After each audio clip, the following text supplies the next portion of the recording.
না ওই শয়তান, এই শয়তান বলছে আজহারির যদি মাথা নিয়ে এসে দিতে পারো 10 লক্ষ টাকা পুরস্কার দেব। নাউজুবিল্লাহ পড়েন। একজন আলেমকে এই কথা বলেছে, তার মতো কুলাঙ্গারকে বাংলার জমিনে থাকতে দেওয়া যাবে না। চিল্লাই বলো ঠিক কিনা? আমাদের প্রিয় ভাই ডক্টর মিজানুর রহমান আজহারি, আপনারা দেখেছেন, সোশ্যাল মিডিয়াতে দেখেছেন, তিনি মাত্র 2টা মাহফিল করেছেন, আর সিলেটবাসী তার অপেক্ষায় বসে আছে 3 নম্বর মাহফিলের। প্রিয় ভাইরা আমার, তিনি শুধু বলেছেন, বক্তব্য দিতে দিতে বাংলাদেশের কন্ডিশনগুলো তুলে ধরেছেন, তুলে ধরে বলেছেন এক দল খেয়ে গেল, আরেক দল খাওয়ার জন্য বসে আছে। এই কথা বলেছে তো বিএনপির ভাইদের মাথাই নষ্ট। পাগল, আজহারি, মাঝহারি, টাজহারি বলে তাকে ব্যঙ্গ করে শেষ করে ফেলছে। আর আরেকজন ভণ্ড পীর, ওই তো পীর না, ওই শয়তান, এই শয়তান বলছে আজহারির যদি মাথা নিয়ে এসে দিতে পারো 10 লক্ষ টাকা পুরস্কার দেব। নাউজুবিল্লাহ পড়েন। একজন আলেমকে এই কথা বলেছে, তার মতো কুলাঙ্গারকে বাংলার জমিনে থাকতে দেওয়া যাবে না। চিল্লাই বলো ঠিক কিনা? আলেমকে এমন বড় কথা বলেছে, তার মাথা নিয়ে এসে দিতে পারলে 10 লক্ষ টাকা দেব। যেমন বলেছিল আবু জেহেল মোহাম্মদের মাথা নিয়ে এসে দিতে পারলে 100 উট দান করবো। যে শয়তান এমন চ্যালেঞ্জ দিয়েছে, তার মানে এই শয়তান আর আবু জেহেল এক কাতারের লোক। চিল্লাই বলেন ঠিক কিনা? এই শয়তান আর আবু জেহেল এক কাতারের লোক। শয়তান বলছে যদি আজহারির মাথা নিয়ে এসে দিতে পারো 10 লক্ষ টাকা দিতে পারবো। এই ভণ্ডদের আস্থানা ভেঙ্গে গুড়িয়ে দিতে হবে, ঠিক কিনা? তু দিল বান্দা কালমা চোর, না পাই শ্মশান না পাই গোর, দিন থাকিতে আইরে ফিরে ছাইরা দে ভণ্ডামি, ভণ্ডামি ভণ্ডামি ভণ্ডামি, ছাইরা দে ভণ্ডামি।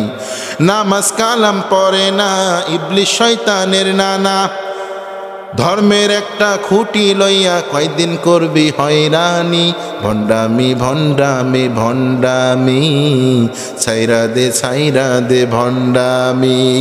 নামাজ কালাম কিছু নাই, শুধু ধর্মের খুঁটি নিয়ে মুরিদদেরকে বলে আমি জান্নাতে নিয়ে যাব, আমার জন্য বড় বড় রান, বড় বড় মুরগির রান আর বড় বড় খাসির রান নিয়ে আসো, আমি জান্নাতে নিয়ে যাওয়ার দায়িত্ব নিলাম। পরে নাউজুবিল্লাহ, এই ভণ্ড শয়তানদেরকে ধরে ধরে জেলখানার মধ্যে পুড়তে হবে। চিল্লায় বলো ঠিক কিনা?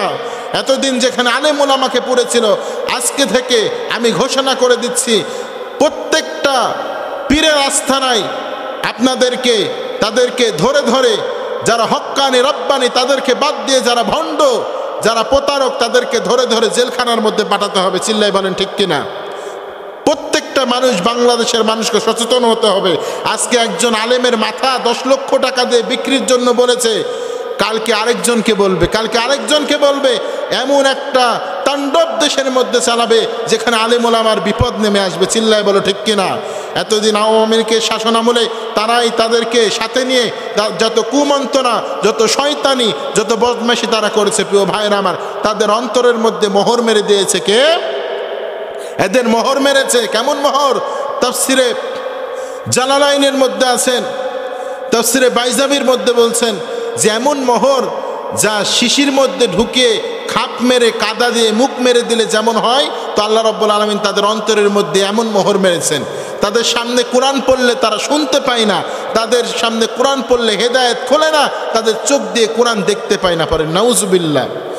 আল্লাহ রাব্বুল আলামিন বলেন ইন্নামাল মুমিনুনা আল্লাযীনা ইযা যুকিরাল্লাহু ওয়াজিলাত কুলুবুহুম ওয়া ইযা তুলিয়াত আলাইহিম আয়াতুহু সাদাতুহুম ঈমানাও ওয়া আলা রাব্বিহিম ইয়াতাওয়াক্কালুন।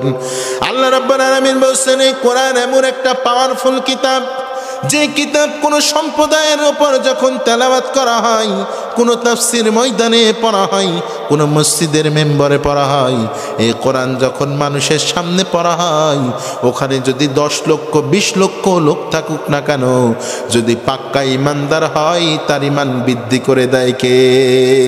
চিল্লায় বলেন কে?